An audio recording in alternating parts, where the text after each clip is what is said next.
I'm Mark Wasilyu, the MLA for Fort Garry, and welcome to our 5th episode of the Ledge podcast. This podcast is dedicated to all things provincial politics.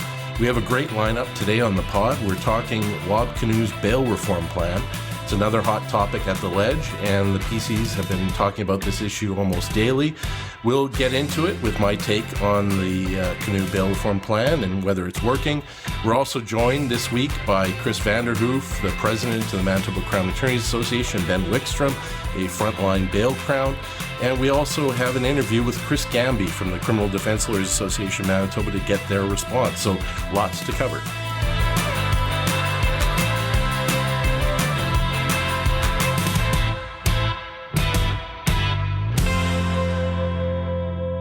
Now, one of the hot-button issues that is raised almost daily in question period at the Manitoba Ledge is bail reform.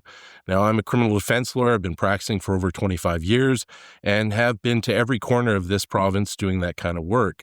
And one of my motivations to get into politics is I saw a disconnect between politicians and what was actually happening in the justice system. As a frontline justice system worker, I knew that that voice was missing from provincial politics. You know, there's a cliche out there that all politicians are lawyers, but since my election in 2019, I've been the only practicing lawyer in the legislature and the only elected official who's actually worked on the front lines of the justice system.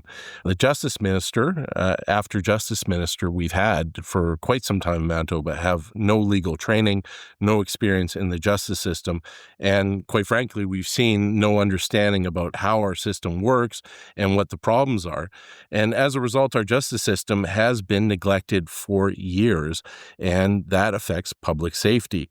Now, the Kinew government promised to make changes to go in a different direction than the Pallister government, but we're seeing basically the exact same playbook and the exact same policies.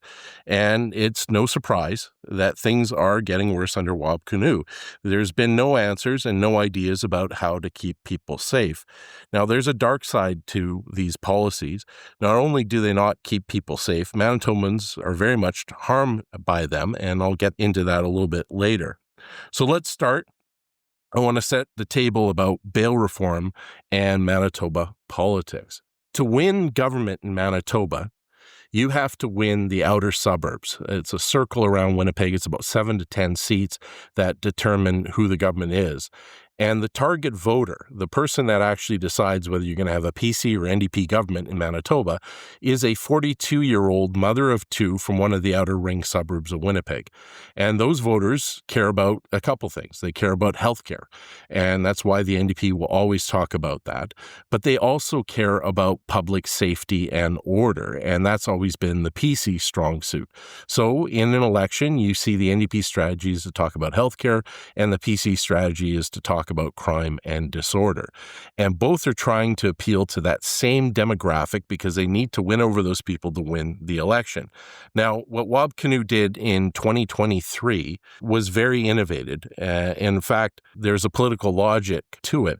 Basically, the cliche in politics is you don't actually want to talk about your opponent's strong suit. So if you are the Manitoba PCs, you don't want to talk about healthcare, which kind of supports the NDP. And the reverse is true if you're the Manitoba NDP. You don't want to talk about crime because that, the logic goes, would reinforce the advantage the PCs have on that issue. Well, Kinew in the last election didn't actually do that, and it was an innovation that helped him politically. So what Wab Kinew did in the 2023 election was turn that idea on its head. He actually was the first to talk about crime, and he did it in a way that reframed the issue, and instead of taking something that has traditionally been a weakness for the NDP, he made it a strength.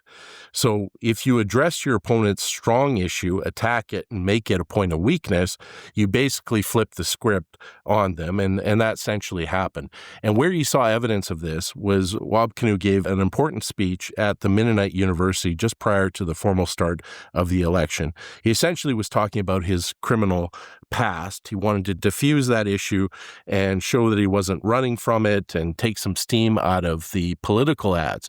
But what he did that day was more than that. And it was actually the more interesting part of that speech, which he's not getting enough credit about that. He attacked the PC's tough on crime message and he turned it on its head. He argued that under the PCs, they made cuts to public safety, which they did. He then linked those cuts to rising crime rates, including violent crime. He pledged to be tough on crime, completely cynical. All politicians are tough on crime. But he offered also a new approach by getting tough on the causes of crime, would actually address public safety in a way that would make people safe. So it's basic political communication strategy. It's textbook. So we're taught that first you have to connect with your audience, and then second, you have to contrast with your opponent, and third, you have to provide a solution. And if you look at what he did in that speech, it was absolute textbook. He basically told the 42-year-old woman from the outer ring suburbs that he cared about public safety as much as she did. And then he contrasted the PCs, saying that they talked a good game about crime, but in power, things got worse and they actually made cuts to public safety. And then the third aspect, his solve, is that we're not going to do the same old approach. We're actually going to invest in attacking the root causes of crime to actually make some headway on public safety. We all know what happens next. Crime is taken away as a major issue for the PCs in the election, and basically Kinew wins in a landslide. Now, at the same time, Pierre Poilievre, a conservative federal leader, is skewering the federal Liberals as being soft on crime, and he's picked up bail reform as his target. Now, this is age-old conservative playbook. It's fundamentally cynical and dishonest. It sort of plays on people's ignorance of the justice system and how safe they actually are. And, there's a very remote chance that anybody who's actually fearful of crime would seriously be victimized by it. And it plays to the worst of us, to our irrational fears. And scaring people works in politics. Basically, the message is governments can't protect you and that they don't have an interest in protecting you and they're on the side of the criminals, which obviously is ridiculous.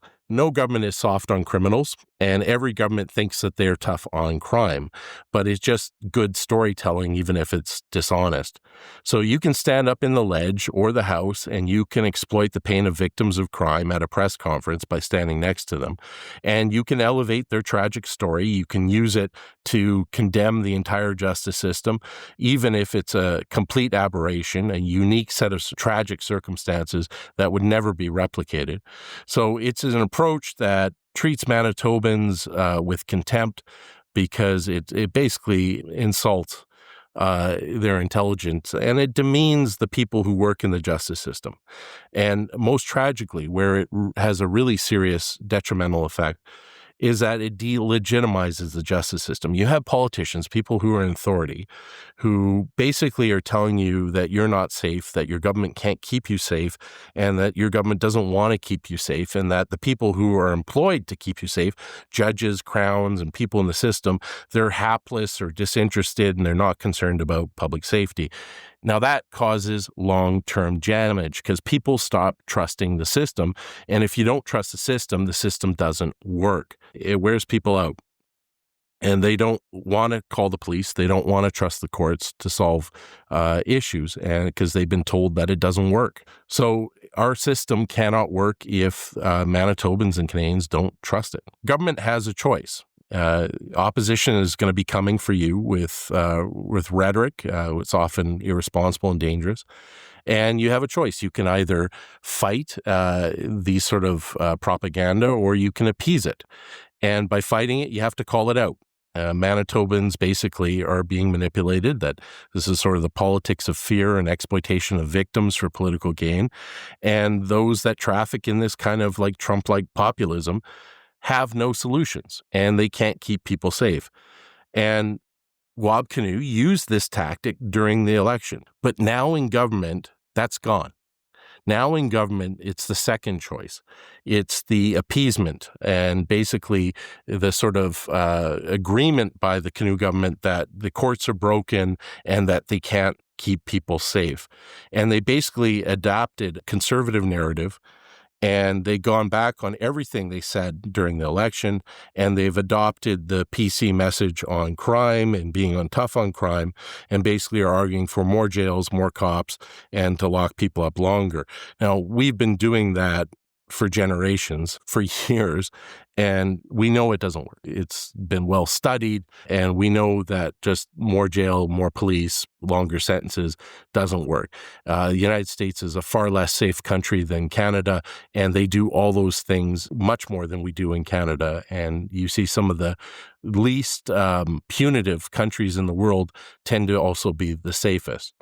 So how did the Kinew government come to its bail reform policy? Well, people think that public policy is a long process where they call stakeholders and talk to experts, and there's an army of public policy researchers looking at every aspect of it. That's not the case. In early July 2023, then Premier Heather Stefanson, who was the chair of the Conference of the Federation, it's a premier's organization, they gather yearly to discuss issues, and they held a national meeting in Winnipeg. Wab Kinew attends that meeting, and there's various presentations, including from the National Police Federation on bail reform. He hears this presentation and he's convinced. And they have 7 recommendations which are very Ontario specific concerning with how the Ontario bail system works, which is very different than Manitoba. It's apples and oranges.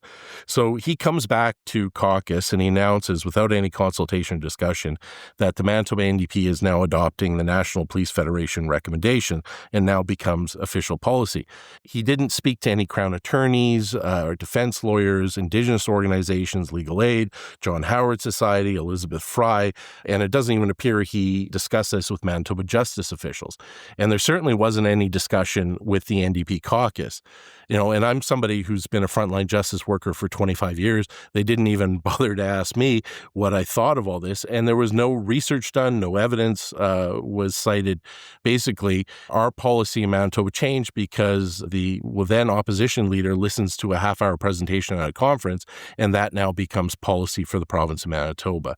It really is sort of back of the napkin governing, and I think most people would be shocked to know that that's how things become official government policy here in Manitoba.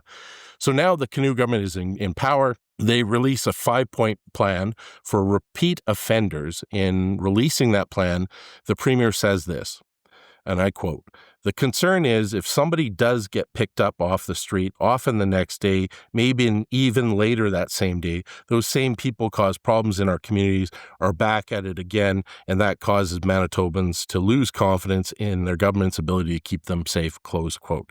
Now, that's the Premier of Manitoba.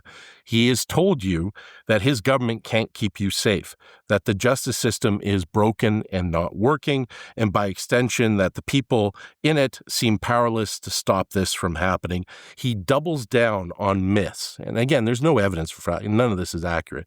That dangerous people are being released the same or next day, and they're about to cause or will cause harm.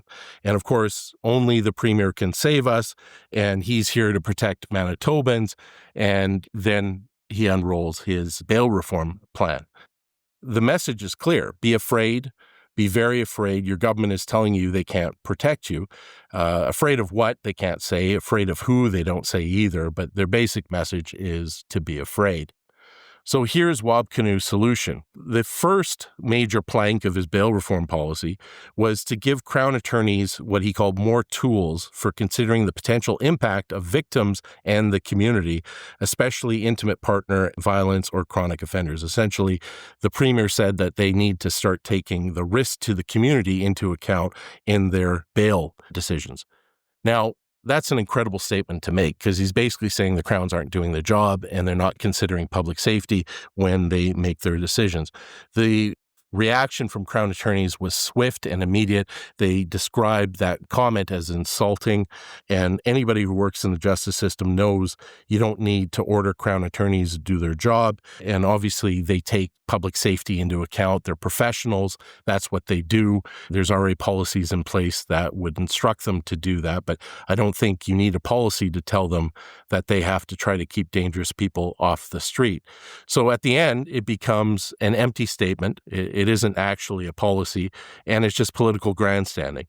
And it's one that undermines the legitimacy of the justice system, and it makes Manitobans trust their justice system even less. And it ultimately makes it harder for Crown attorneys to do their job. So now you reach the second plank of the Kinew bail reform strategy, $3 million in the budget 2024 to hire 12 new police. See, at least that was the claim. Here's the problem. Months later, when retail theft is in the news, the province announces those same 12 police officers are going to be used to crack down on retail theft. And then after a public safety summit, those same 12 officers are now going to be doing community safety work. So what is it? Are they doing bail reform? Are they doing retail theft or community safety? Well, the answer is none of the above, because the province of Manitoba did not enter into any agreements with the city of Brandon or Winnipeg to get those policing agencies to dedicate those 12 new positions to bail or anything. So essentially what happens when the government funds it, if you don't have an agreement in place, the city of Winnipeg can do whatever they want with those officers, and they can put them wherever they want. And given that they feel that they're underfunded and that they're struggling to keep up with call volumes, chances are they're going to be frontline police officers and they're not going to be working on bail reform. And then you have the third and fourth prong of his strategy, about $500,000 for data sharing between police agencies and then hiring 5 new bail supervision workers. So that's the bail plan. And telling Crowns to do their job, hiring police that won't actually be doing bail monitoring, spending a small amount of money on more monitoring and some more data sharing between police officers. Now, 25,000 plus criminal cases a year in Manitoba, by adding $500,000, it's not going to make a big difference. And basically, without evidence, the Premier has repeatedly said that his bail reform plan is working, but nobody's ever asked him, well, what do you mean? How is it working? And how are you measuring it? It's not really a serious policy response, and we really haven't had bail reform in Manitoba. And essentially what you're seeing is another policy that's sort of set up to fail, that it's meant for public relations purposes, but it won't actually keep your family safe. I talked about what would actually keep our system safe and people safe, and why the Kinew bail plan doesn't work and won't have an impact. Because what you're not talking about when it comes to bail reform is not everyone who's arrested is actually guilty of the charges, and many people get their charges dropped at their trial date or even sooner. And if you get denied bail, or if everybody gets denied bail, they will have to be released at some point. And so if you're somebody that comes into conflict with the law, chances are you have substance abuse issues, mental health issues, dealing with extreme effects of poverty and trauma. And if you lock somebody up, you eventually release them. If you haven't given them tools to deal with the stress in their lives and their trauma and the things that got them in conflict with the law, well, then chances are they're going to come back again. And we're not spending money on that. We're not building tools to address that. Basically, you're just holding some people in custody for a period of time and then releasing them back into our community, oftentimes even more traumatized from the prison sentence and from going through the justice system. The other sort of issue that we don't talk enough about in Manitoba is systemic racism. Our justice system doesn't treat everybody equally. In fact, the Auditor General just released a report, found that 82% of our jail population, provincial jail population, is Indigenous, for 18% of the population in Manitoba. That's the worst overrepresentation of Indigenous people in our jails in Canada. And you can't have overrepresentation like that without systemic racism. That means the Indigenous community is more likely to come into conflict with the law through over-policing, more likely to appear in bail court, and more likely to be denied bail. So that is an unfair system. And we are doubling down on a system that doesn't treat people equally and is more punitive and harsher on Indigenous people than other Manitobas. 3/4 of our jail population is on remand, which means that they've been denied bail and they're waiting for their trial. Now, these are people who are presumed innocent, and many will have their charges dropped on the day of their trial, yet they've been denied bail. They're serving sentences on charges where the Crown won't be able to get a conviction. And the other point to be made here is jail is costly. 10 years ago, the stat was to have one provincial prisoner was about $75,000 a year. With inflation, that's more likely over $100,000 now. So rather than spending tax dollars on policies that don't work, we could be using that same type of money to address preventative measures that keep people out of jail, that address poverty, that address mental health, address addictions issues. Nobody's actually looked at the data, but in 2013 study found that only 18% of people on bail actually violated their release. And of that 18%, 98% of them were for minor breaches, being out past their curfew or drinking alcohol. There was only 2% of those people who were re-involved in actual violent offenses. On any measure, obviously, one is too many. But this isn't an epidemic. Things aren't overwhelming, and we can fix and improve our bail system so that we can address that 2%. But this is a manageable problem, but it's going to take resources. So what would real bail reform look like? Well, crime is about trauma. People who've been hurt other people. People who have been hurt turn to drugs and alcohol, and they become unstable, and they end up hurting other people. And people who've been hurt develop mental health conditions to deal with that trauma, and they can be unstable and hurt others. And if you don't want them to get re-involved, you have to support them. You need to be there before they get into conflict with the law. That means addressing issues of poverty, lack of education, employment, housing, stable income. It means addressing substance abuse. It means addressing mental health issues. The most proven method, some countries call it bail hostels or bail beds, but basically a system that works with bail would be a halfway house. So when somebody is arrested and they are unstable or have these high-risk features of their life, they would have a supervised setting where they can live and work in the community and still go to school or be connected to their families, where housing is supported for them, that income supports are there, access to counseling, jobs, and educational opportunities, that there would be full-time trained staff that can support these people and also monitor to make sure that they're abiding by conditions and staying out of trouble. And regardless of the outcome, regardless if the charges eventually get dropped on them, you have connected them with supports and social services. So people who are living high-risk lifestyles, this is their sort of warning, and that the system now sees them and actually supports them and gets them on a more stable path. Now, here's the rub, is that politicians all want to be tough on crime. They just don't want to pay for it. And so you can't do bail reform on the cheap. These type of programs at work means millions and millions of dollars of investment, but it will pay off down the road. It would mean less child and family services involvement, less expensive corrections and policing, and it means less ER and healthcare costs. But for politicians, that may take years to develop and sort of change the culture of public safety in Manitoba.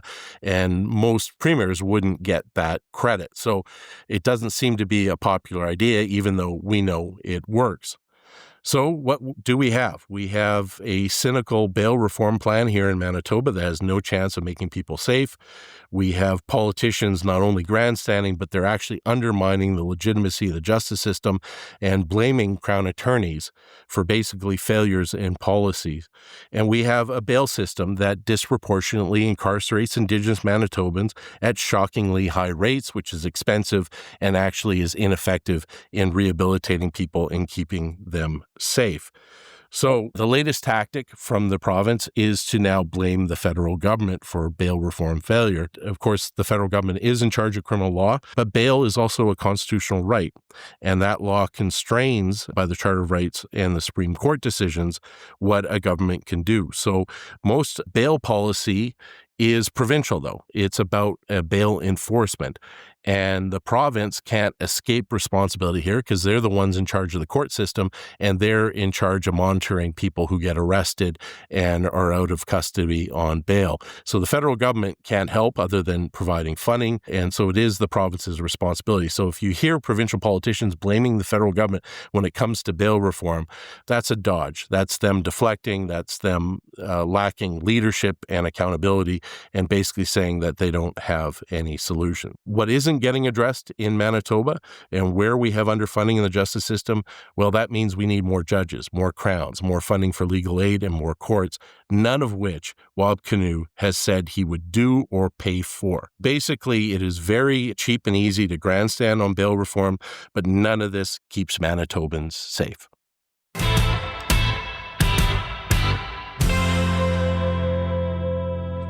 I'm excited to be joined today by Chris Vanderhoof, the president of the Manitoba Crown Attorneys Association, and Ben Wickstrom, who is also on the executive. Chris, I've known for years. He's been a practicing Crown attorney for over 25 years. He's general counsel and has prosecuted some of the highest profile criminal cases in Manitoba.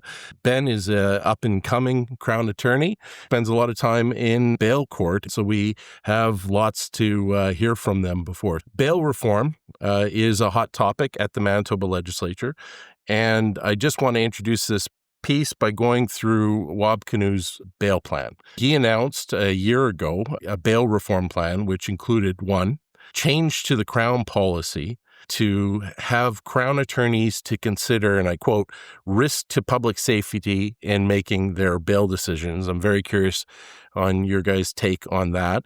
And two, he pledged to hire 12 new police officers to track down bail violators. But for listeners of the pod, they know those same 12 officers were later promised for the retail theft initiative. Then those same 12 officers were promised for community policing. And there's actually no current agreement between the province and the Winnipeg Police Service as to where those 12 officers will go. So there actually haven't been seconded to do bail enforcement. Also, $514,000 was given for data sharing between policing agencies. And finally, 5 new bail workers were hired for the intensive supervision and bail support. So there's lots to unpack here. And I want to welcome you guys, first of all. Good morning. Thank you. Or good afternoon, I guess. I guess my first question to you, Chris, is does this plan amount to bail reform? And if it doesn't, why not? Well, the idea that a policy introduced is going to change significantly how prosecutors approach bail, I think is a little hopeful.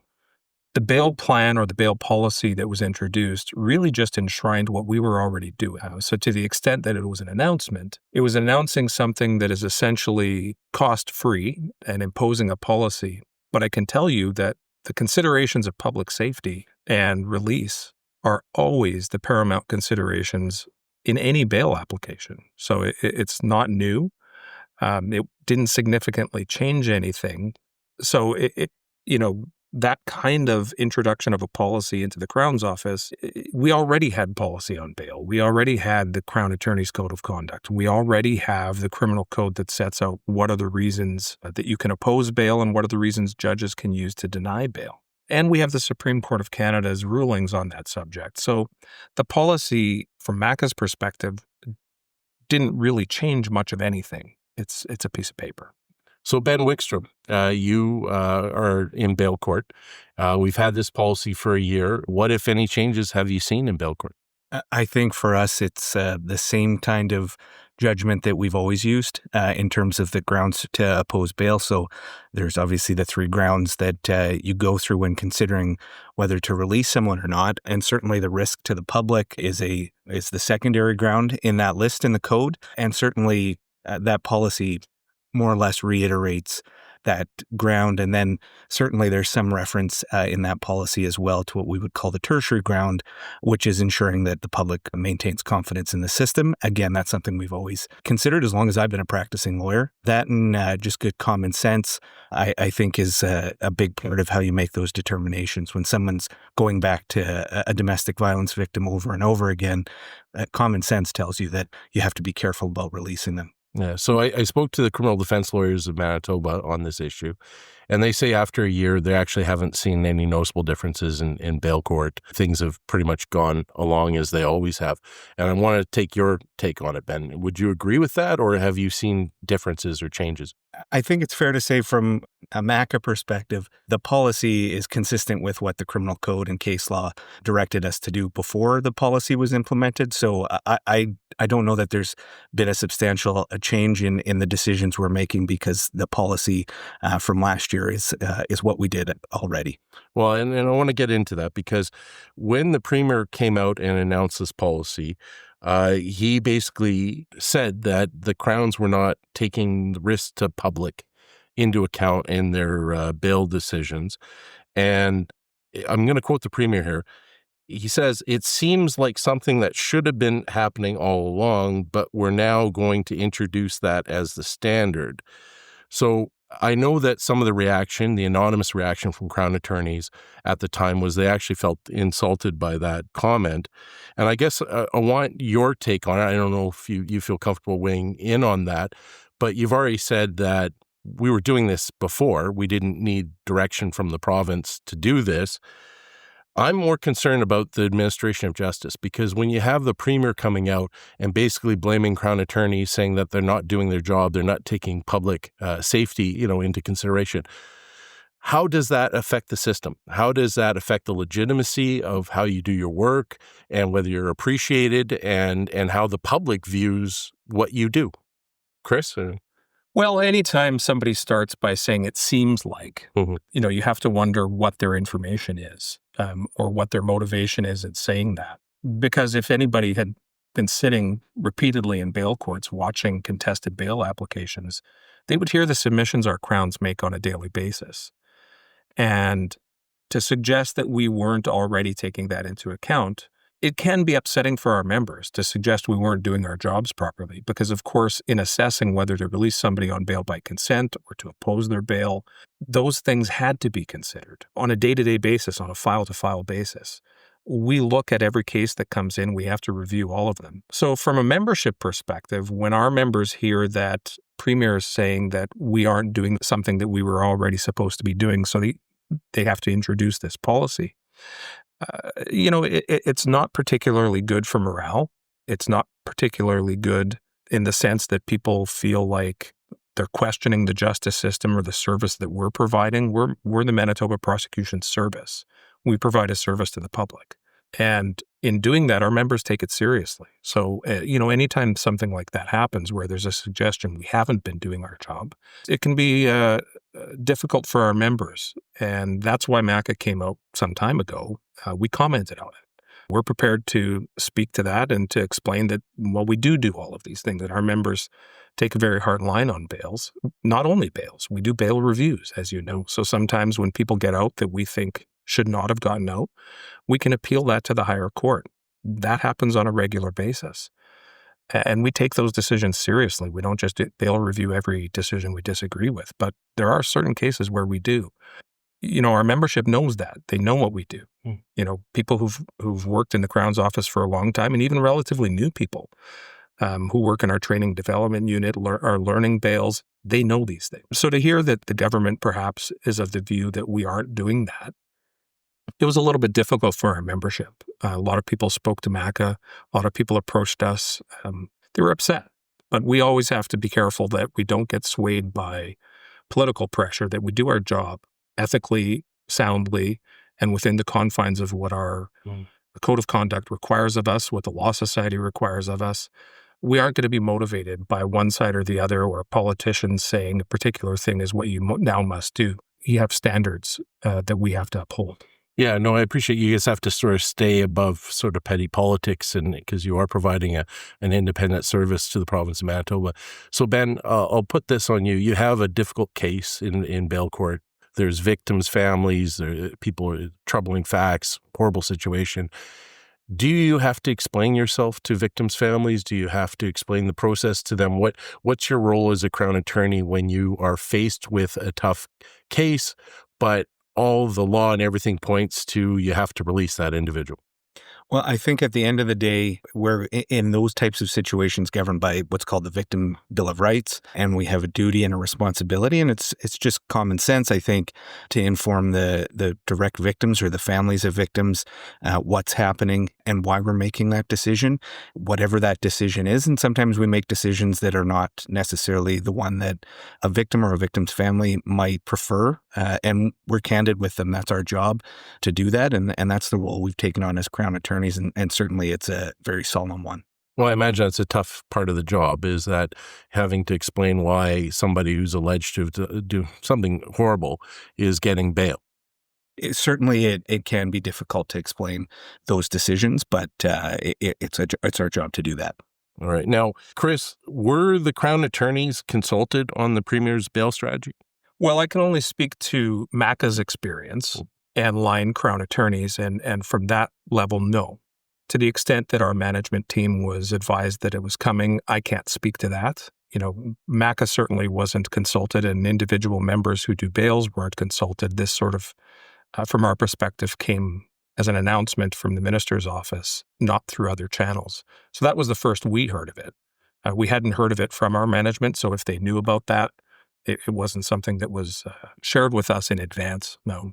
Okay, so now's your chance. What would be MACA's message to the Premier when it comes to bail reform? What would bail reform look like from your organization's point of view? Well, from our perspective, it's not a statement or a policy that this is how bail should be done. And our response likely would have been at the time, what you've put in this policy is what we already do. That doesn't really guide us in any meaningful way. But if you're serious about bail reform, if you're serious about tracking violent offenders, if you're serious about giving us the tools to actually spend the time to do deep dives on these individuals to make sure they're not getting out on bail, then okay, having a bail supervision program is a good start. Having officers dedicated to that is a good start. But there's more to it.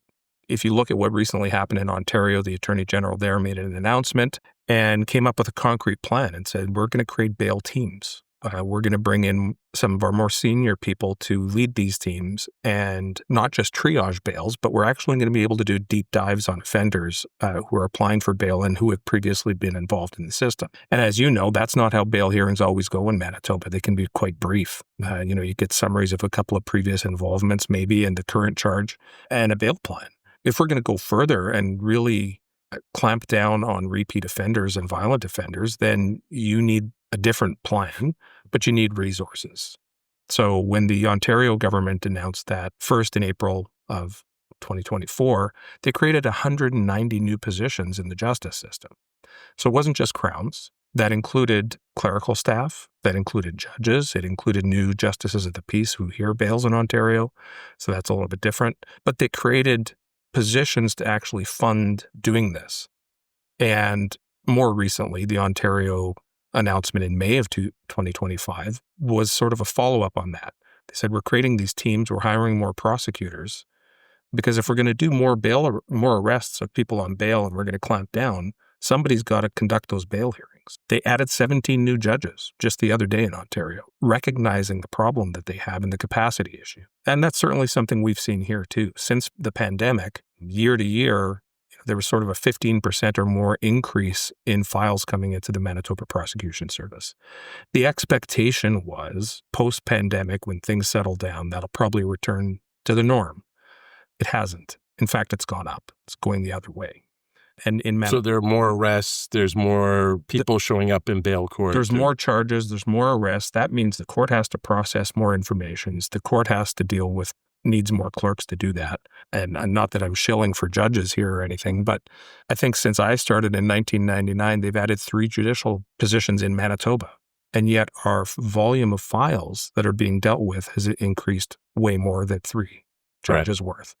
So you're going to have to fund the system. You're going to, at some point you have to say, all right, we do need more prosecutors to handle this. And so from our perspective, the plan can't simply be an announcement, or it can't simply be a policy or a suggestion that the government should change the federal law. I mean, those aren't things that come with any teeth or any backbone to support it. It's just a suggestion to change the criminal code. That's not going to achieve anything. You can't do bail reform on the cheap. Well, no, you can't. Unfortunately, and I think every system that we have has done what we can to be as efficient as we can. Over the years, and we've changed the way we handle bails. We've now got a system where we triage bails in a different courtroom, and only the contested matters go before judges. There's all sorts of things that Manitoba Prosecution Service and certainly Courts Division across the province, not just in Winnipeg, have done to try and make it more efficient. But you can only spend so much time on lean policies and efficiency and everything else without sacrificing public safety. At some point, you have to say, all right, we actually have to fund the system. And if it's not sufficiently funded, well, you can have all the efficiencies you want, but we're still not going to be able to do those deep dives on the serial criminal offenders who keep coming back that we want to keep locked up. It's very difficult to do that. Well, I want to bring Ben in on this. So I don't know if you want to comment on that, but what I'm curious about is walk Manitobans through sort of a day in the life of a bail crown. Like, what's the workload like? What kind of time do you have to prep? What type of files are showing up on your desk in very early morning hours? And walk us through what would be your day. So generally speaking, you're assigned sort of for a week in bail court. And so that means that, you're going into bail court on Monday and you'll be there until Friday. So many crowns will spend a lot of Sunday preparing the files that came over from Friday, the new files from Friday night, Saturday and evening, as well as Sunday morning, what they can see in our system.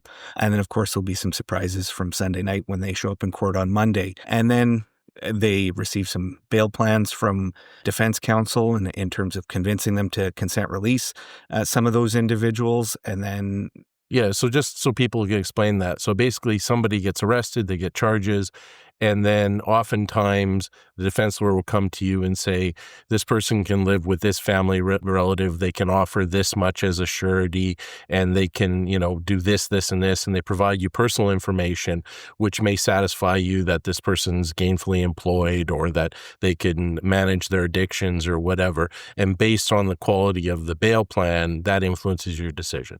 Exactly. And so we'll look at those plans. We'll have conversations with defense counsel. Sometimes we'll tell them, plan you're providing is just not adequate. If you can get this, this, and this, we can have a further conversation. Or sometimes the plan's just not going to cut it and we're going to be opposed to release. And that happens quite frequently in the work that you do. And so you have to prepare for that contested hearing. You have to review their criminal record and make sure you're as aware as you can possibly be about what the previous convictions are for and what they relate to, because that may have an impact on the judge's decision to release them on the new charges. We often have individuals coming in with several sets of charges that they're pending on from different incidents. And so there's often a number of sets of charges to go through. And so it's a lot of reading, a lot of work to do that and to prepare for that. And sometimes you don't have a lot of time to do that. And it can depend. There's what's called adult custody. That's sort of one bail court that we have, which is kind of everything that isn't domestic violence or sexual offenses. And that court can be very busy and can run very long.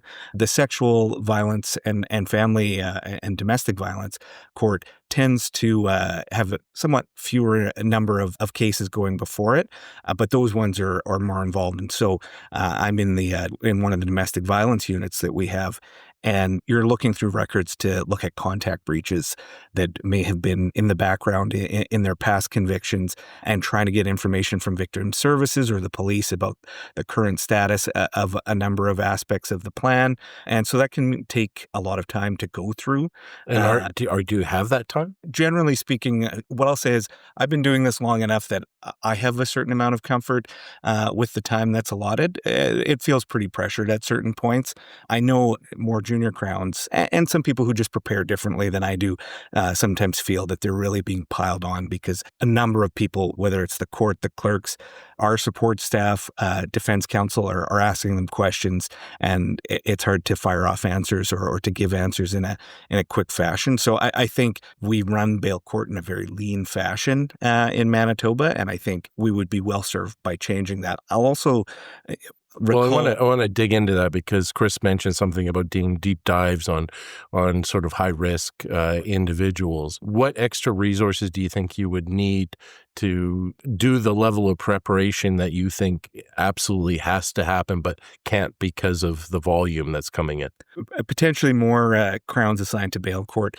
Crowns with perhaps more crowns with more experience in bail court, I think would help that go more smoothly. And I think that potentially another court running would make this a little bit easier to manage. What you find yourself doing as a bail crown frequently is arguing one matter and then needing to prep for the next one immediately. And there's essentially no break. Defense counsel will come in and there'll be 4 or 5 different defense lawyers who are going to argue for their client's bail in succession. Well, it might be the same Crown dealing with all 5 of those contested hearings. It's quite something to ask of someone.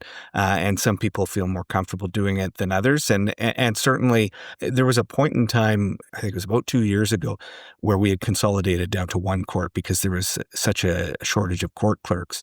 So bail court was essentially operating in one courtroom, and it was all adult custody and domestic violence matters all appearing in front of essentially one judge. And it was, to say the least, a pretty frenzied environment. Well, I bet. So what would be your average? How many contested bails would you do in a day? I can tell you, and I'm curious what Chris has done. As a defense lawyer 25 years ago, my record was 14 in a day. So I'm curious to hear what you guys have done. So I have appeared in adult custody court. I would say you're more likely to run more bails in that court. The ones that happen in domestic violence court tend to be more involved. They're sort of longer. And I've had days where I've run 6, 7, or 8 of them. We're talking about hearings that last like 30 minutes or more a piece. And bail court starts at 10 because they're obviously everyone needs some time to be prepared before court goes on. And so that takes you through to the end of the day generally. And there's a break for lunch at some point. And the Crown will often, to put it directly, the Crown will usually be working through lunch. If you brought a sandwich, then maybe you have something to eat. If you didn't, then good luck. You'll be eating at supper. Yeah, I imagine those weeks are endurance weeks for you. They can be. And I've known Crowns to run long in bail court and have to make significant arrangements to deal with daycare and those sorts of issues because the court is still running at 5 o'clock potentially. Yeah. So we that forget that people are not just lawyers; they're also parents. Exactly. Yeah. So, Chris, what's your record? How many have you done in a day? I have no idea. Yeah. You and I go back to when every matter simply appeared in the bail court, and as the Crown doing them, it was just all day. So if you did 14, there's probably a bunch of other lawyers doing them that day too, and it used to just be the single Crown standing there doing it. And, so things have improved a little bit from when we came up. Things have improved a little bit, but if we're going to be able to do the deep dives, right? I mean, remember, this isn't just Winnipeg. Yeah. We have regional offices where, Thompson, The Paw, Brandon, Portage, they run bail courts every day too, usually with only one Crown and one judge and a custody court that will deal with all the custody matters. So they're overflowing. I worked in Portage for 4 years, and I remember days where there had been 18 arrests over the weekend, and I had to make my way through them one way or another. Right, and when I... So what you're saying, like the regional courts are even less resourced than Winnipeg? By far, yeah. And it is usually just one Crown dealing with it. So I want to... This is a Manitoba thing. This isn't a Winnipeg thing. And, when I talk about doing a deep dive, if you're going to have teams doing arrests on people who are on release and monitoring and everything else, well, the Crowns need time to talk to those people, and we don't get it, right? Like if you do get a chance to talk to somebody who's made the arrest, you're doing it between bails or on lunch or at the end of the day before you deal with the bail application the next day.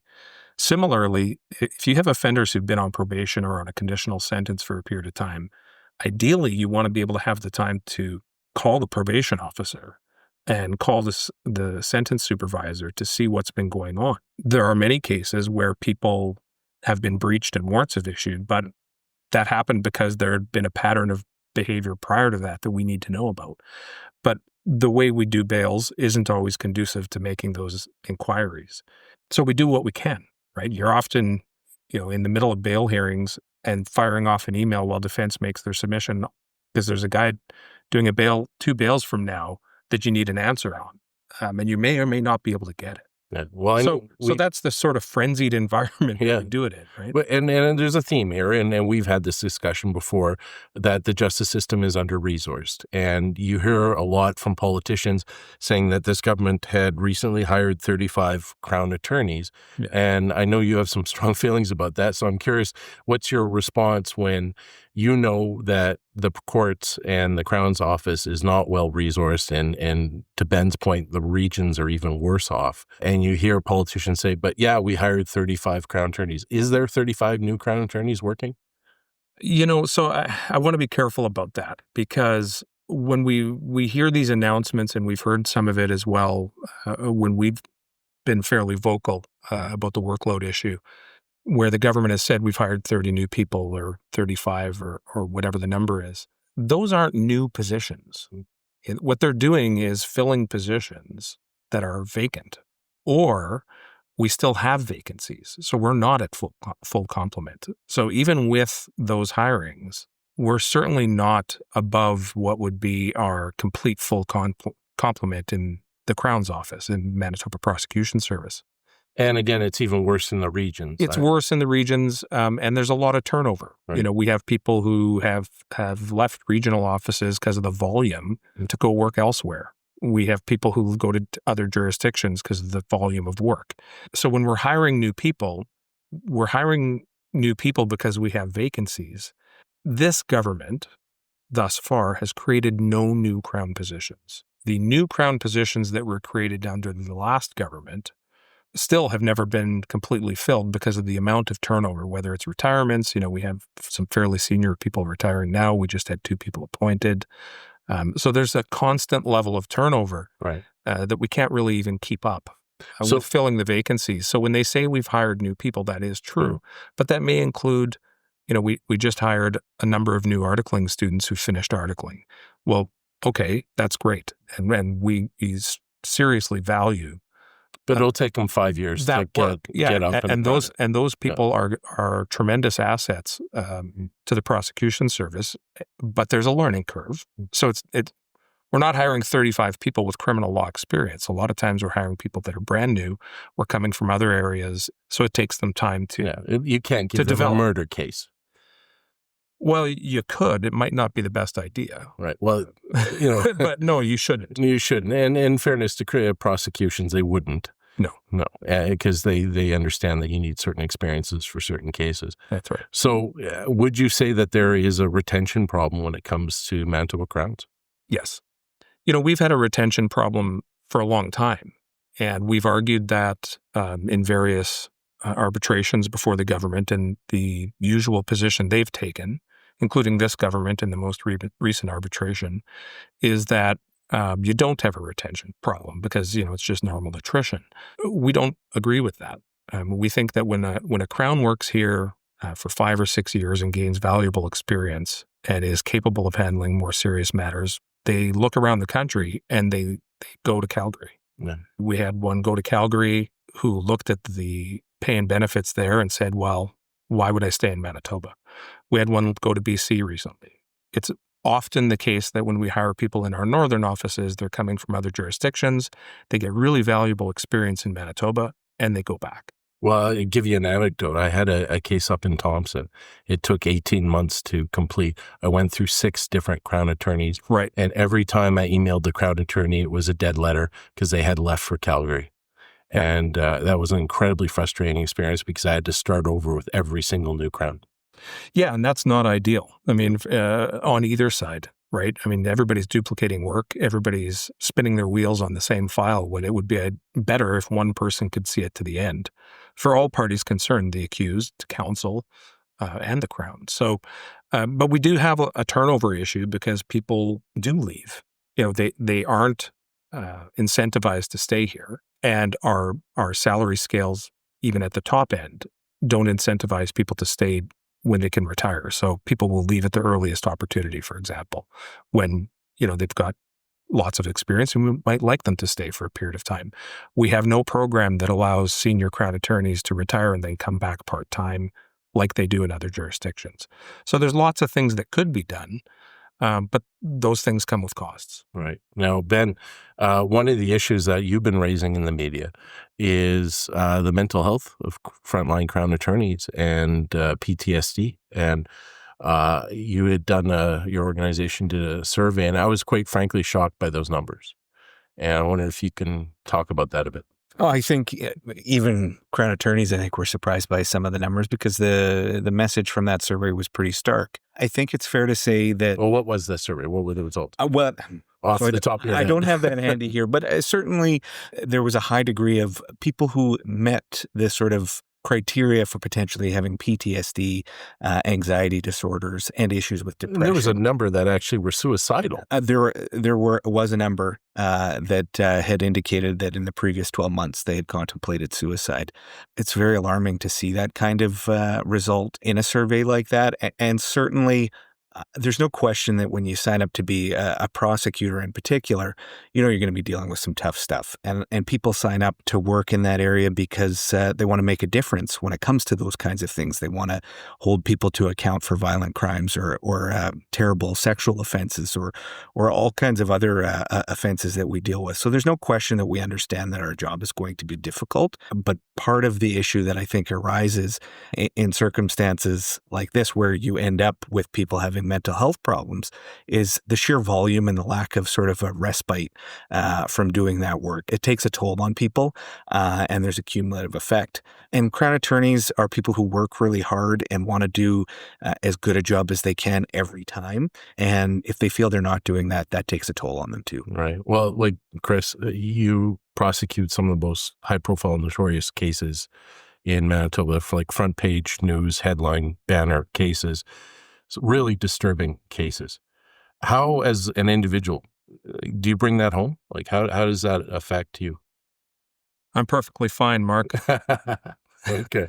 Well, maybe say in the abstract. You couldn't see my expression there on the podcast.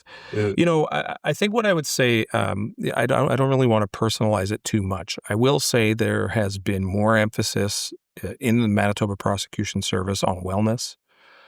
There have been steps taken to provide internally programming and counseling and other things that certainly weren't there when I started. So there's been significant strides and improvements in that area, and I don't want to pretend that doesn't exist or it hasn't been paid attention to, because it certainly has. I think as individuals, Crowns also have to find ways to do the job and not let it take over their lives. And that's a tough balance. There's certainly some cases where it just tends to do that, whether you like it or not. Well, but I used to work for Greg Brodsky. I did a lot of homicide work in the early part of my career. You get so numb to the violence and trauma. Like I say that I could, eat a pizza standing over my desk, flipping through autopsy photos, because you get numb to it. And that has to take a psychological toll. It does. And I think what I would go back to is the report that talked about the conditions in the Crown's office, the survey that was done and elicited those responses. Premise of the report, step one of that report, said very clearly, before you can solve any of these things, you're going to need to deal with workload. And so if you don't deal with the workload problem, you can talk about wellness, you can talk about psychological safety, you can talk about trying to get people not to work on the evenings and weekends. They're going to anyway, I have to say. But if you don't deal with the workload problem, you can't fix the rest. And you can't make it a healthy work environment. That's why MACA has been saying for some time now, we want to deal with the workload problem. We want to deal with the resourcing problem, because the author of the report made that fundamentally clear. It wasn't that, just having a few wellness programs or having a few more things to address mental health were going to solve anything. It was a very stark warning that if you don't solve the workload issues, you won't be able to solve the wellness and the mental health issues. You won't be able to solve the retention issues. You won't be able to solve the recruitment issues. None of those things can be fixed if you don't get behind resourcing it properly and fix the workload problem. So that's certainly been our focus, to make people feel like they can do the job they want to be doing. They don't have to always work on the evenings and weekends, that they don't have to short circuit anything. They don't have to make choices or prioritize between this kind of file and that kind of file. I don't think that's what Manitobans want. Yeah. So Crowns often feel like, okay, we have to prioritize the really serious offenses here. That's what we're going to spend our time and energy on. But I don't think the business who gets broken into, and may have insurance thinks it's less serious, and so we shouldn't be prosecuting those matters. We have to make choices. We have to prioritize. But I think the public expects us to prosecute in the public interest. And that's what we want to be able to do. Well, I certainly have seen a lot of emails come in to me 2 a.m. on a Saturday from a Crown attorney. So I want to wrap up here, but Ben, you have Wab Kinew's ear. You're sitting down with him. What message would you give him about the justice system? We need resources if we want to make a justice system that's going to keep our community safe. Okay, and how about you, Chris? I would say the same thing. The ideas to address bail reform legislatively and to write letters to the Prime Minister are all well-intentioned, and some of the ideas are good ones. But without resourcing it, without solving those problems, when you have an increasing population, when you have an increasing number of criminal offenses being committed, if you don't resource it, it's not going to matter. Okay, well, Chris Vanderhoof and Ben Wickstrom from the Manitoba Association of Crown Attorneys, thank you very much. Thanks for having us. Thank you.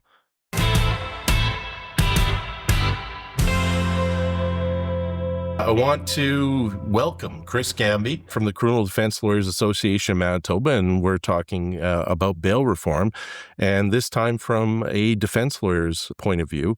And I want to welcome you to the pod. Thanks very much for being here, Chris. Thank you very much for having me. So I want to talk briefly about Wab Kinew's bail reform policy and sort of dig deep in this issue and see what you feel about it. So he has basically a 4-point plan that he's very proud of. He says that it's showing results. The main point of the plan is that he made a change to Crown policy manual to direct Crowns to, and I quote, take public safety into consideration on bail hearings. It's something that the Crown attorneys have said that they were insulted by hearing that's something that they already have been doing for years. The second point of the plan is to add 12 police officers for bail enforcement. Now, this plan's been in place about a year now.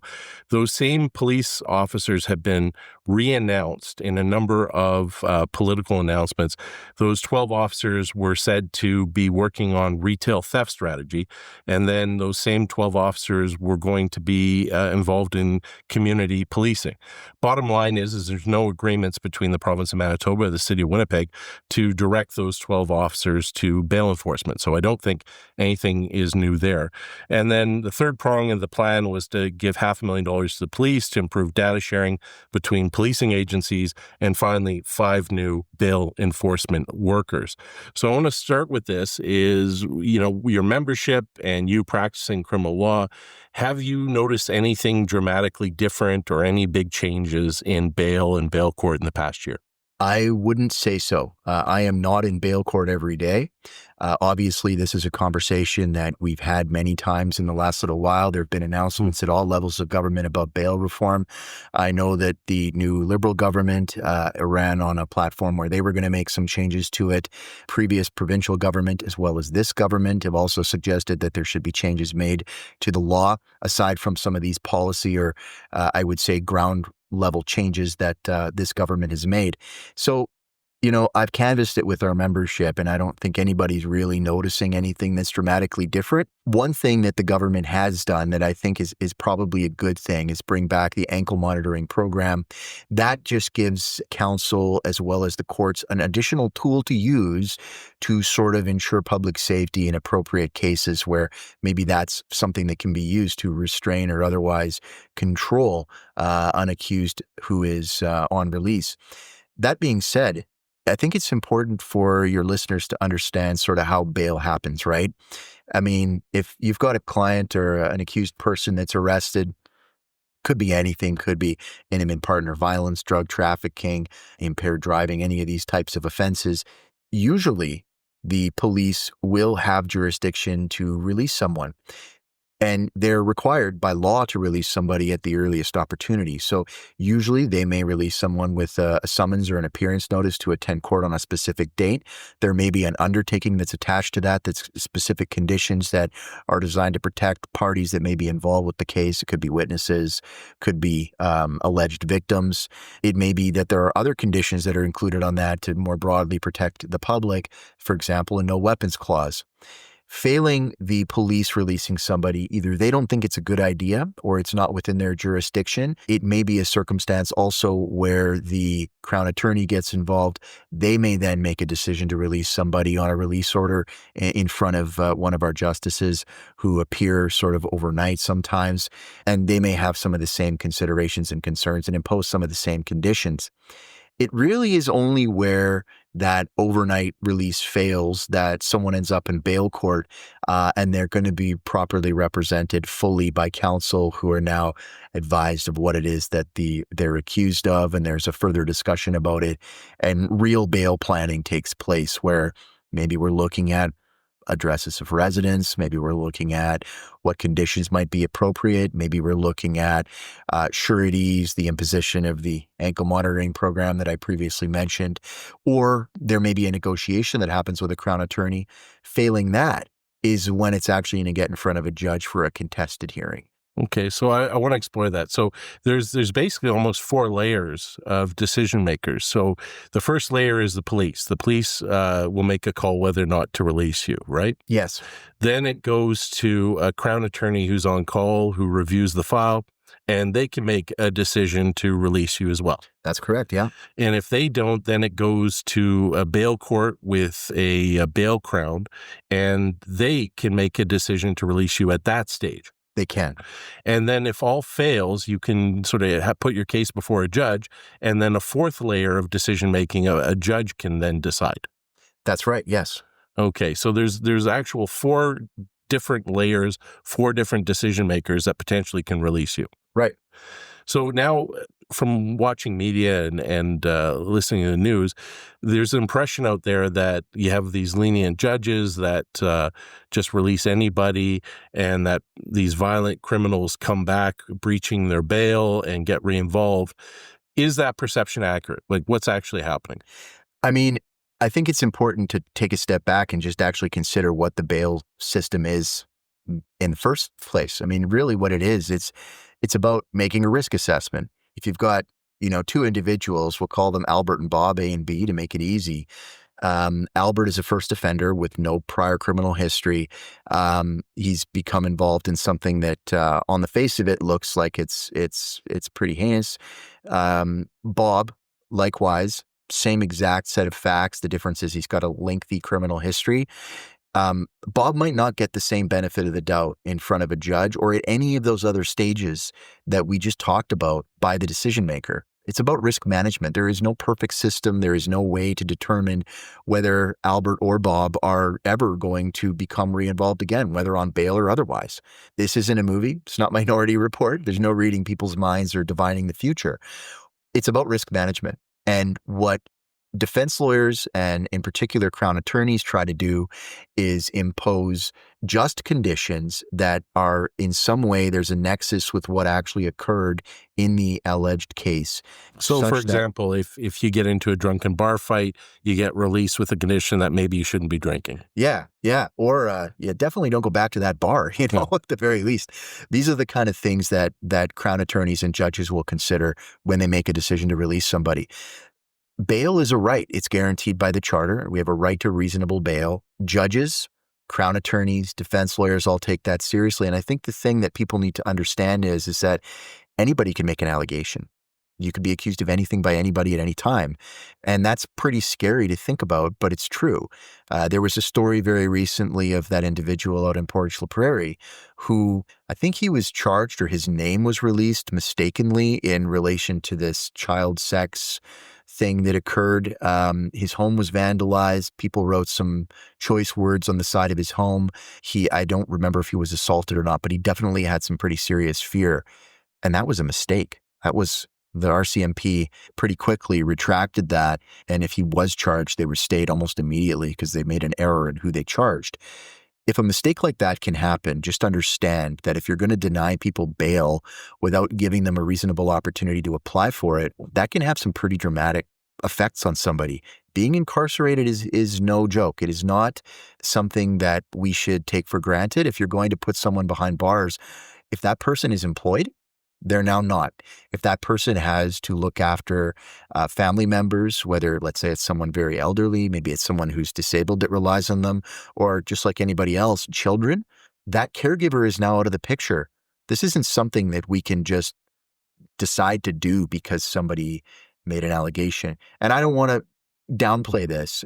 Not every case is just an allegation made by one person against another. Sometimes there's stronger evidence, but we have a process for that. It's called a trial. We go through this and we go through trials. If you're going to turn around and create a situation where we're denying an overwhelming number of accused people who come before the court of their right to reasonable bail, then we best be prepared to have them to trial forthwith, like almost immediately. Now, is the system set up for that? No, of course not. We don't have enough judges. We don't have enough defense lawyers. We don't have enough Crown attorneys to prosecute all these files. Somebody needs to review them. They need to send out subpoenas. They need to determine whether or not the charge that's been laid is even one that is going to have a chance of success. And then defense lawyers need time to prepare their defense and their case and what they're going to do. So it's just not a circumstance where that's possible in every case, the way the system is resourced currently. Sure. And I imagine if you did that, it'd be extremely expensive. Oh, yeah. Abhorrently expensive. I mean, justice system is not an inexpensive line item in a budget, I'm sure.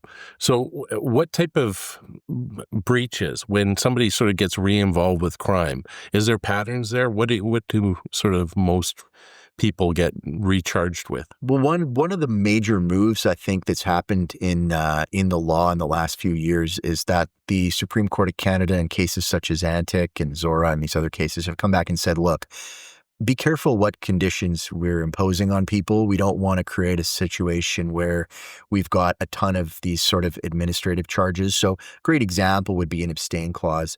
In the bar fight example that you introduced previously, if someone was engaged in a drunken bar fight, might be a great idea to put that person on an abstain clause. If that person is a alcoholic and they are literally going to go through a withdrawal that might result in some sort of medical situation, an abstain clause might not be a realistic clause for them to follow in those circumstances. It might be that they end up breaching that somehow and are back before the court for failing to comply with an order of the court. For drinking again while they're on bail. For drinking while they're on bail. It could also be that they're bound by a curfew and for some reason they failed to attend or failed to answer the door for a curfew check. That's something that can occur pretty commonly. A lot of these things are not substantive in nature. And when I mean not substantive, they are technically substantive charges under the criminal code, but we're not talking about new offending where we have a new victim and we have a new set of problems that come from that behavior other than just the creation of a court document like an information. And oftentimes these breaches are self-destructive, that the only person really getting hurt is the person who breaches the order by drinking while on bail. Yeah, that's the truth. And actually, it's funny, a big part of the push by governments to make changes to bail, and including the current Liberal government, their policy, I think, was to make, I think it was certain types of sex trafficking, a few other offenses that they had enumerated in that bill or that platform was to make those reverse onuses. What a lot of people don't realize is if you actually already have bail and you're accused of breaching a condition of that release order, that is now a reverse onus. So we are dealing again with a reverse onus on those charges. So basically a lot of these political changes, these new laws are more cosmetic, that they don't actually change the circumstances in bail court or somebody's jeopardy. They're more public relations related. And respectfully to the government, in my view, yes. At the end of the day, I don't think anybody's going to bat an eye about, individuals accused of human trafficking having a reverse onus provision on the bail. Likewise, I would suggest to your listeners that individuals who come before the court charged with some form of sex trafficking type of charge, where it's a strong case, those people are probably going to have a fairly hard time getting released even on the existing Crown onus situation we have. So, well, I want to talk about something that's crucial to Manitoba, because bail very much affects this. Auditor General just released a report here and found that 82% of inmates in Manitoba provincial jails are Indigenous for 18% of the population. This is something we've known for years, that there is a systemic overrepresentation of Indigenous people in our custodial facilities. The Assembly of Manitoba Chiefs reacted to the Kinew bail plan. They said that they weren't consulted, and they were concerned that the bail plan didn't address systemic racism, overlooked rehabilitation, and crime prevention. Does this bail plan address those concerns? Does it address over-incarceration of Indigenous inmates? Does it deal with prevention, crime prevention, and rehabilitation? I don't really think it does any of those things. I think it deals with the perception that the government of the day or the Crown or whoever isn't doing enough to deal with public safety. But the reality is, and I think there's this, and it's popular across the political spectrum to be tough on crime. Tough on crime is an attractive proposition for any government that is trying to form. But maybe let's make a distinction between tough on crime and tough on alleged criminals. If you want to get tough on crime, do the things that you need to do to make sure that individuals aren't going there in the first place, if possible. What I mean by that is, and I think the Assembly of Manitoba Chiefs said it correctly, let's focus on rehabilitation and crime prevention. There are ways to do that. In every pre-sentence report I have ever read, there is a section that deals with the criminogenic factors that bring an individual before the court. It'll be things like lower educational attainment, chronic unemployment, no real positive leisure and recreation, addictions, criminal associates and peers, these kind of things.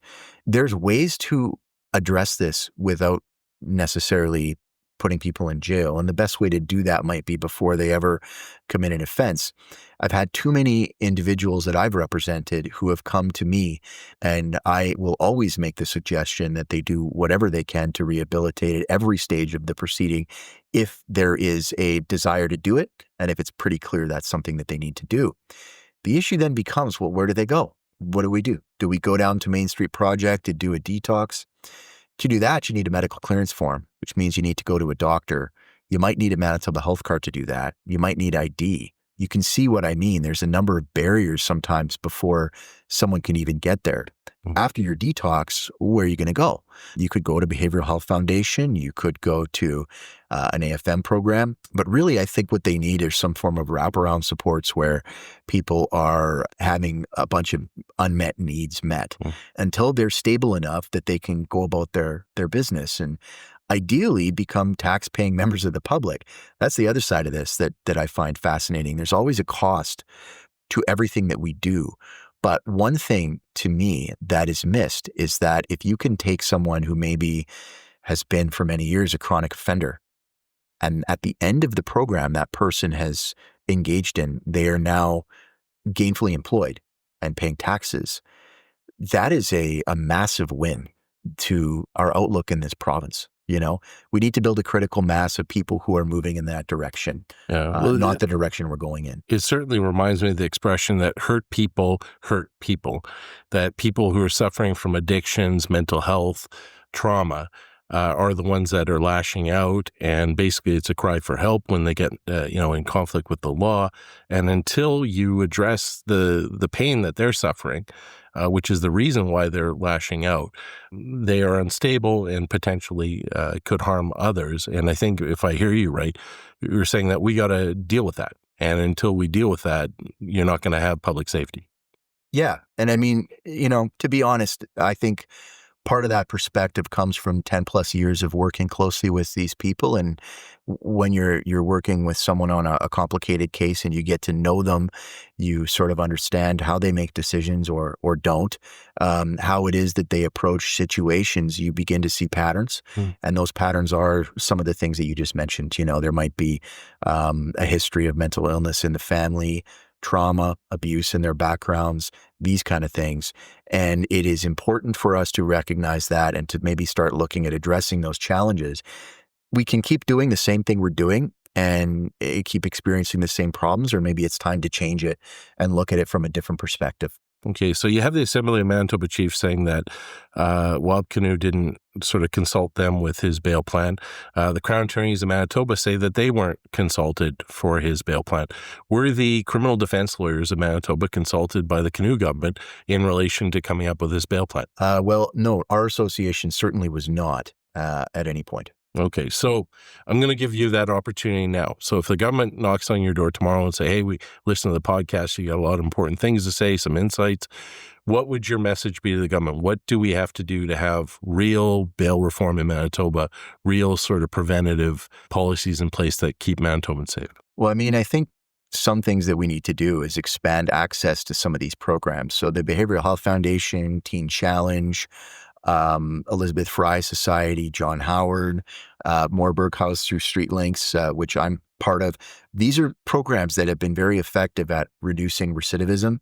They've been very effective at taking an individual maybe who came before the court with some problems and helping them turn why around. is that? Like, what are they doing that sort of gets to the heart of this, that you turn somebody around? Well, I can speak mostly to Moorburg House and Street Links because I sit on the board of that organization. Moorburg House is it's a house. There's about 17 beds there, and they have within it access to a variety of supports. So they can get people onto EIA right away. They can get people associated with mental health workers. They run addictions programming right out of that facility daily. And then they have pathways to employment and to other opportunities available to people so that they can sort of work with somebody and help them rebuild what might be sort of a damaged set of patterns in their life and create a situation where they are capable of being productive. So programs like that are the ones that are going to make a big difference. And, you know, it's funny because I think it might actually be cheaper to do that than to keep people incarcerated. Those individuals, Yeah, I saw a stat about 10 years ago.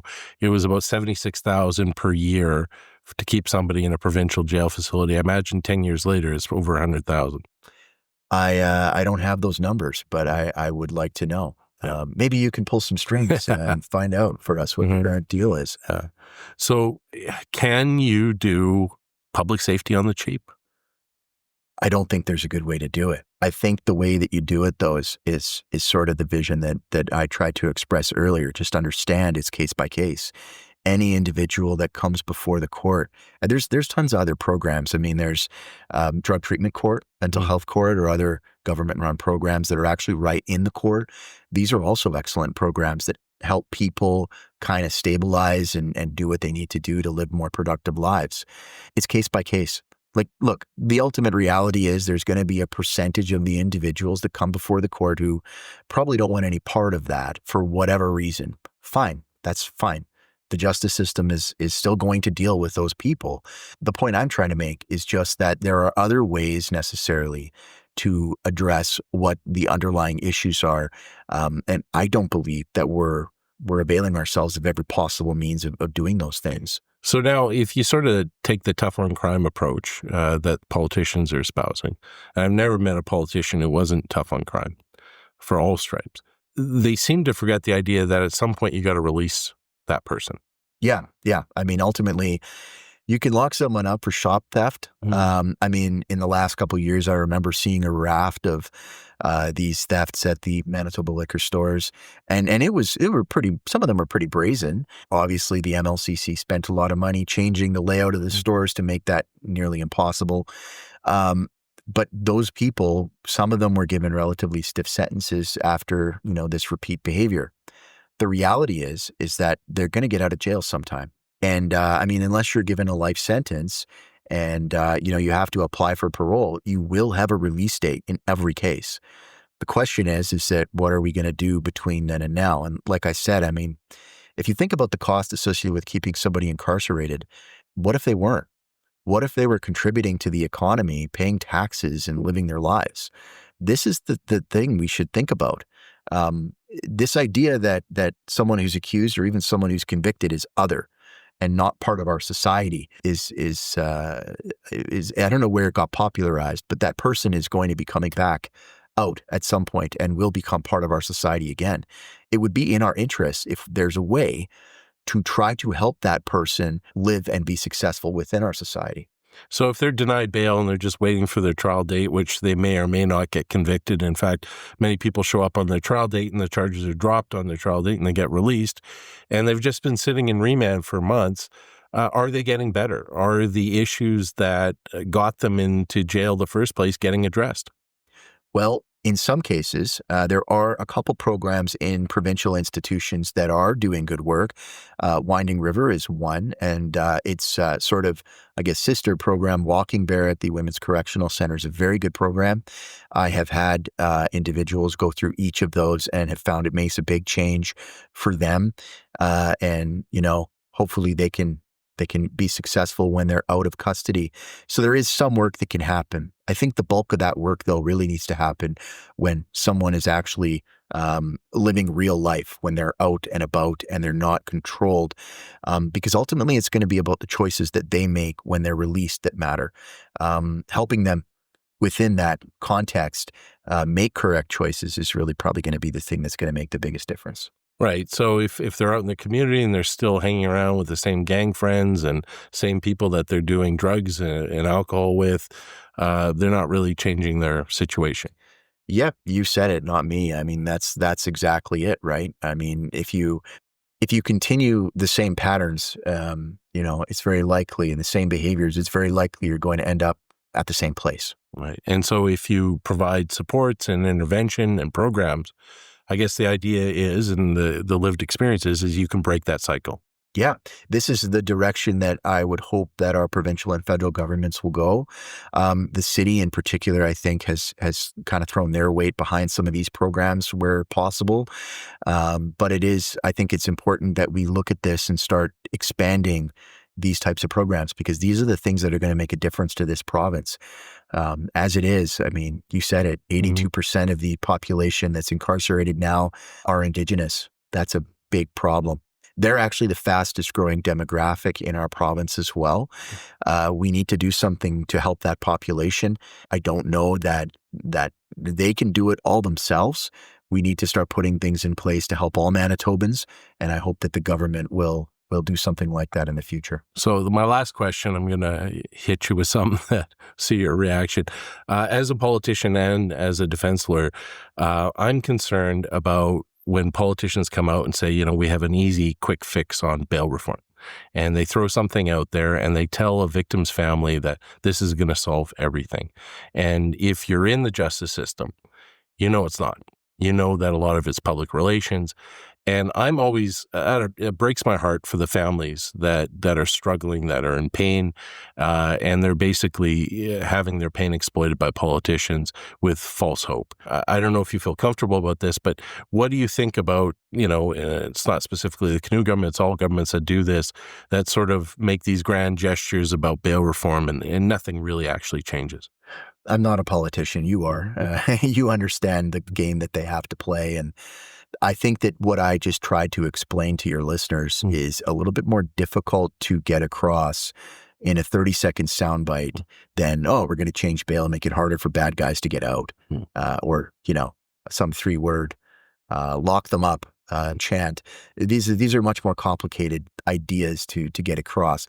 Maybe someone who's smarter and more politically savvy than me could take sort of the idea that I brought and make it into a, maybe not 3 words, maybe we can get it down to 5 words, a 5-word slogan that someone could bandy about. But, and the other side of it is that I do think that it is natural for our society to want to see accused persons and convicted offenders as other and not part of our society, because it's comforting. But that's not the reality of it.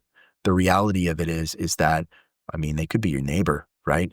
You see it in the paper all the time, high risk, whatever, gets released from custody. Look out. This is a thing that's going to happen. People get out of custody at some point. It's time for us to start doing the work to hopefully find ways for them to avoid doing anything that might put them back in again. Well, thank you very much. Chris Gamby, criminal defense lawyers in Manitoba. Thank you very much for having me.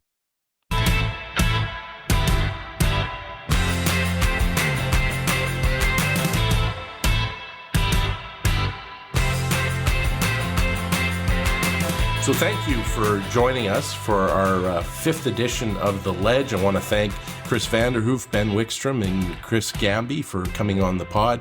We are on all your social media channels, and we would love to hear from you. You can reach us by email at mark@markwasiliumla.ca, and please let us know what you think of the episode and if you have any ideas for future pods.